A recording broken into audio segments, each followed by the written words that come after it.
Alright, next on the list,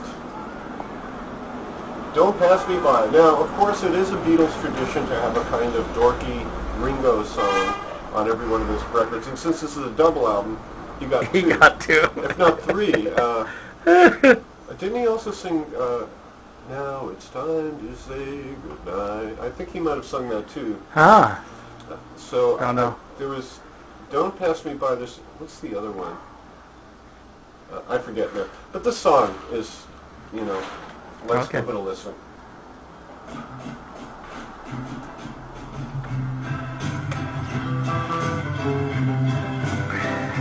Listen for your footsteps coming up the drive. Listen for your footsteps, but they know the ride. Waiting for you knocking on my old front door. I don't hear it, doesn't mean you don't love me anymore.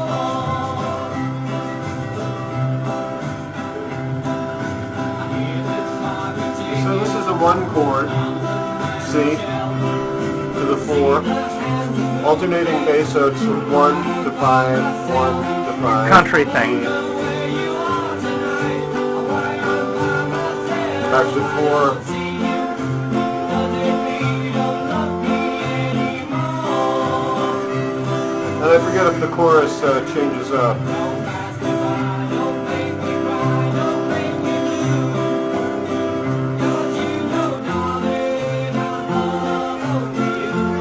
Pretty much the same, 1 to 4. Is there ever a change? Personally, I don't even care. Yeah. Well, this is slightly different than the original progression, but it's still based on 1s, 4s, and 5s. Yeah. And this is obviously What them. behind? Are they playing kazoos? God knows. I mean, I'm hearing all sorts of stuff. There is. There's a mess of stuff. You've got like a freely improvised fiddle in there. You have that weird organ sound. Yeah. And you can hear some, I think on this song you hear some weird percussion stuff in the beginning too. There's a miscue on the keyboard, did you hear that? Right. Well, Yeah. I mean, I don't know what else I could say about that. It's based on 1s, 4s, and 5s in the key of C, and it's like... It's padding. So, sorry Beatles, Yeah. thumbs down. This is not my favorite record. Like I said, they're just cheating so much at this point, you know. And here's another great example of cheating. Like, why this song? I mean, it's kind of funny. It's got its comic value. This is the one with the weird percussion intro. That sounds like he's, it sounds like he's, and then we hear the drums, but then we hear the claps too, Yeah. so it's almost kind of laying over. Except that it's got more of a, there's a little bit of delay in the percussion, so that it does actually sound like, say, a conga or something like that, I think. No? A lowered sound. It's got it lasts. And what's this in? This is in D, and it's a D blues.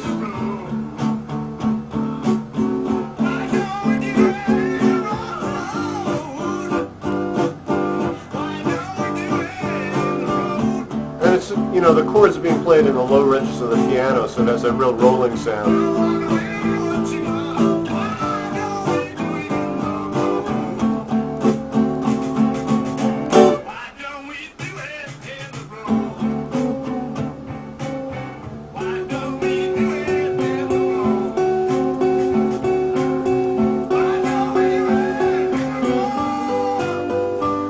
Alright, so that's either Harrison, probably it's more likely McCartney, since these guys were getting a little self-enclosed then, but that one is just part of the D7 chord.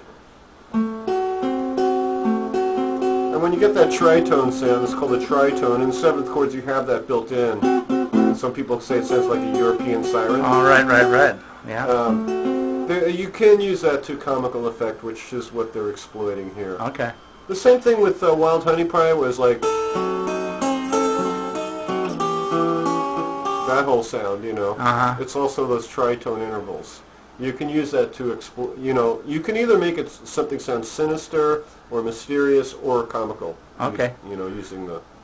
Just for tape's sake, go through the tritone interval. Oh yeah, tritone interval. Scales are built in whole steps and half steps. So we have, that's a whole step. When there's a fret in between, that's a whole step. So the basis of the major scale is whole step, half step, whole step, whole step, whole step, half step. Within that is actually a tritone. From do, re, mi, fa, we start on fa and go fa, sol, la, ti. This is one whole step, two whole steps, three whole steps. Okay. That's the tritone. That's what they call a tritone. Okay. The church called it the devil's interval. Right. Now I'm recalling you mentioned that. And these days, when I hear that the church calls anything the devil, I'm kind of going for it. There we are. It's probably something really cool. And none can compare. So, and actually, the tritone interval was used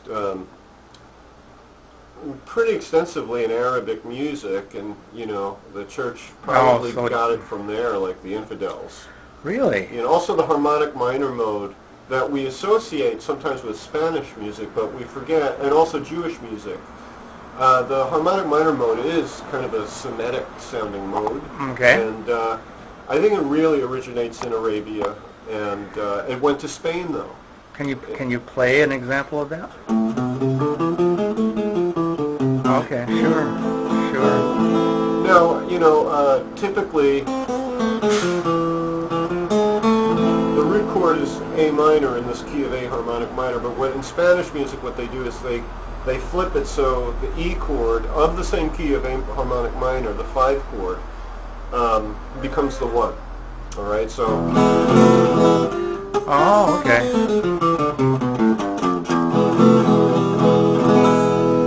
That sort of thing. And they're using the flipped harmonic minor. It's just a mode of the harmonic minor. Okay. So. All right. Well, thanks for that detour. That was good. Yeah. So when we, by the way, I mean, like in a 7th chord, if you don't see the I teach my students to actually visualize intervals, so they know. They put their fingers like this. They know it's a tritone. But the guitar, unfortunately, is not very forthcoming unless we memorize this stuff by rote. Like on piano, it's really, you can see it, but on guitar you can't. Okay. So this note, in a G7 chord, this note is F and this note is B.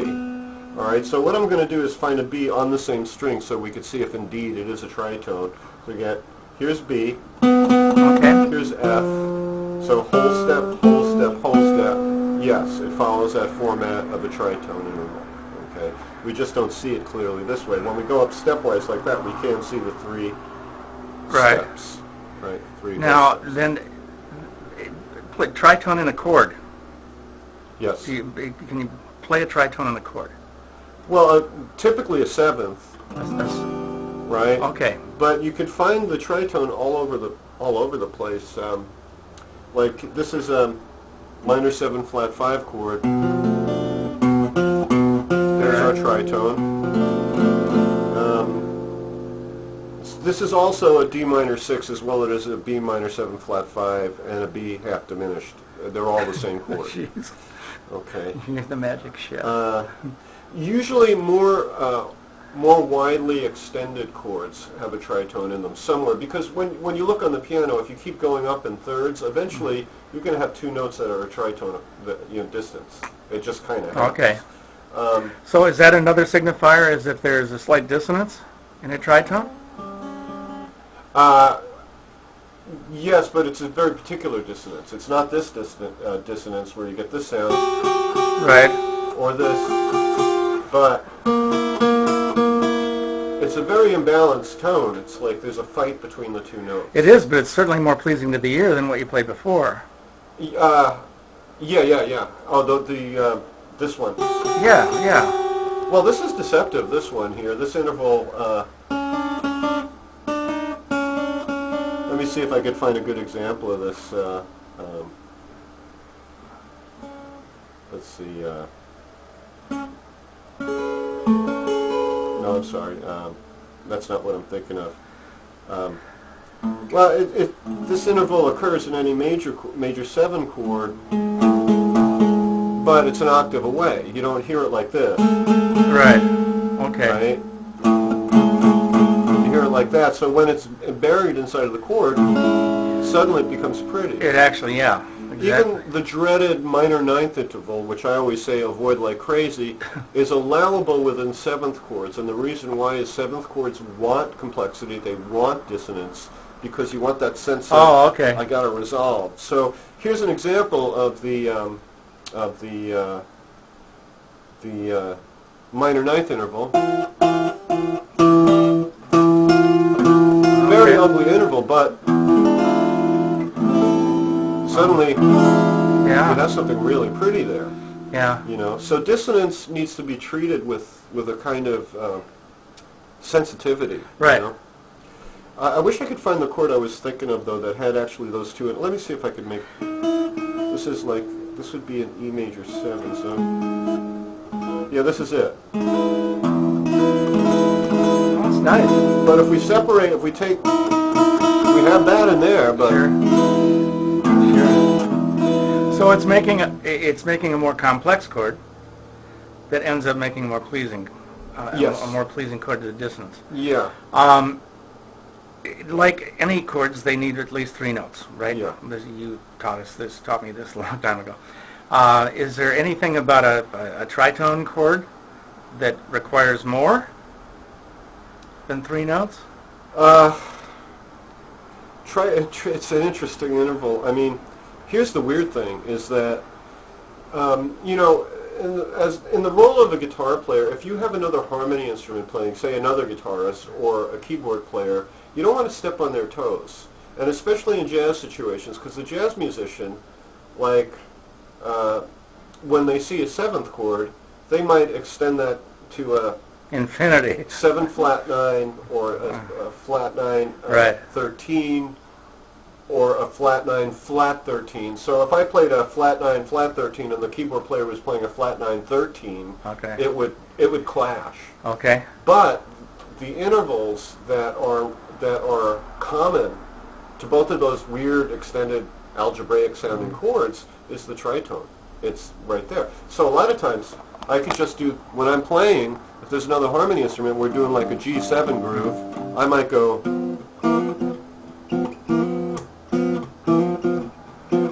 Now here comes a C7.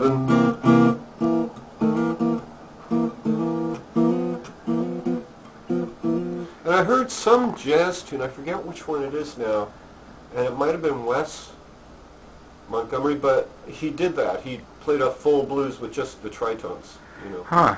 Well, now, just to recap something from way back, I think you had said also, if you're playing with a keyboard player, that the first clue on where he or she is going a lot of times is in a turnaround. Is the way they deal with the turnaround, and that can be a. That can actually. You train wreck? You can get the player's sensibility how they use dominant 7th chords. Okay. You know? Yeah, because you know they're going to embellish them in one way or another. Mm-hmm. You know, like for example, a turnaround in G. All right. So G major 7, E7. Let's say A7 and D7. Which, of course, sounds a little kind of ragtime-ish. Mm-hmm. But in jazz, then you'd have the swing. Now we're gonna embellish those chords. I'm gonna say put a sharp 9 on the E7 here, a sharp 5 on the A7, and maybe just a straight 9 on the D7. So I get now.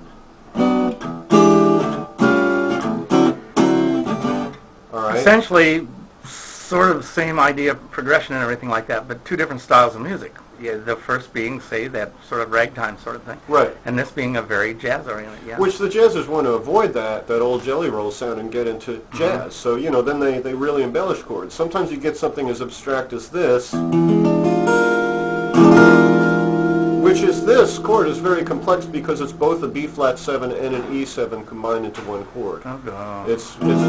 And that actually is the tritone, B flat to E, and B flat 7 is the tritone substitution of the E flat 7. I'm going real far here, but Yeah. you know, if I use that in the context of a tournament, it wouldn't sound so bad. Well, maybe not so up tempo, but.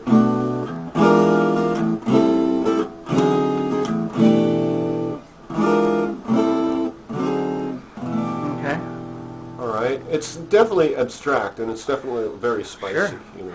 Now, in relation to, say, the Beatles, would they play chords? Did they know enough about music to play chords like that? Play progressions like that? Sometimes it's really surprising what the Beatles knew. And, you know, you have to say it's intuitive. For example, the first time I ever saw a live video of the Beatles performing for the Queen, I think it was, and they did Till There Was You. There were bells on the hill. It's from Music Man. Yeah, yeah. Well, Harrison was doing, he was doing, Oh,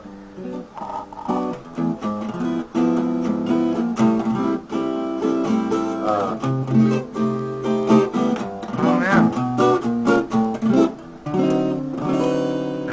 all right? These Sure. chords are, when I saw him doing these voicings, I'm like, where the hell did he get that? And he was so young. He was like, 17 years old or whatever.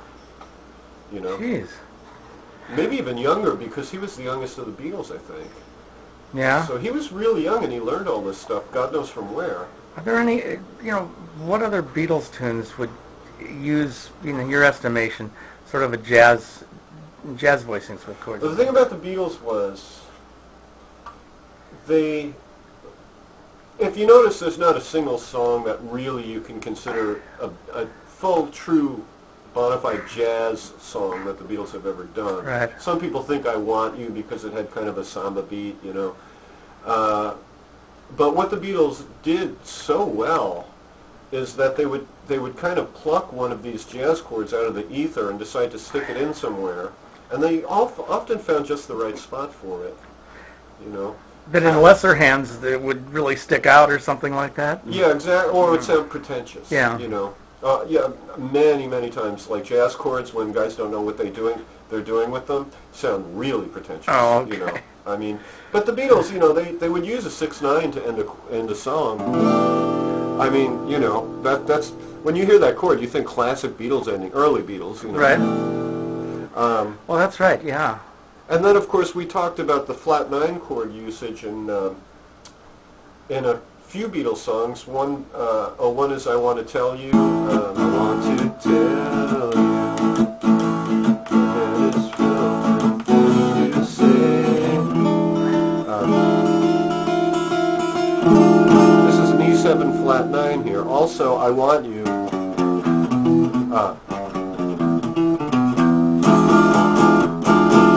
Also, E7 flat 9. Where they got this chord from, I have no idea. That particular usage, I think I don't like the usage right there, my personal taste, but it did have an effect, and it was kind of shocking when it came in. Ah, okay. And, being preceded by the big lick by McCartney on the bass, which all the other bassists, around my neighborhood were creaming over this. Oh, It's God. like, oh my God, And I think the flat 9, strangely enough, goes way, way back in the Beatles. I picked up on that. The sharp 9 certainly does. Play that one, just for my ears. Okay. Okay. All right. And I'm curious to know if Hendrix this chord here, E7 sharp 9, is called the Hendrix chord. Right.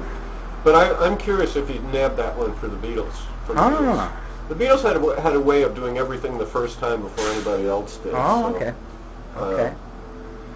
And of course, Till There Was You has, there's a 13 flat 9 and there's a 13 flat 9. Both of those chords.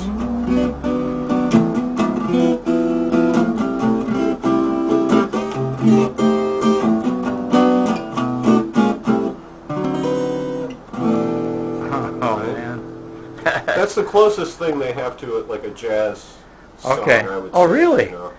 Yeah. I mean, I have to think of it. I never thought about it before. Maybe I'll do something. Well, okay. Well, we've taken, obviously, some excursions, some little detours, but they've been interesting.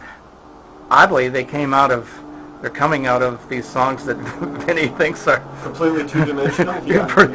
pretty wasted, but we've gotten a good discussion out of it.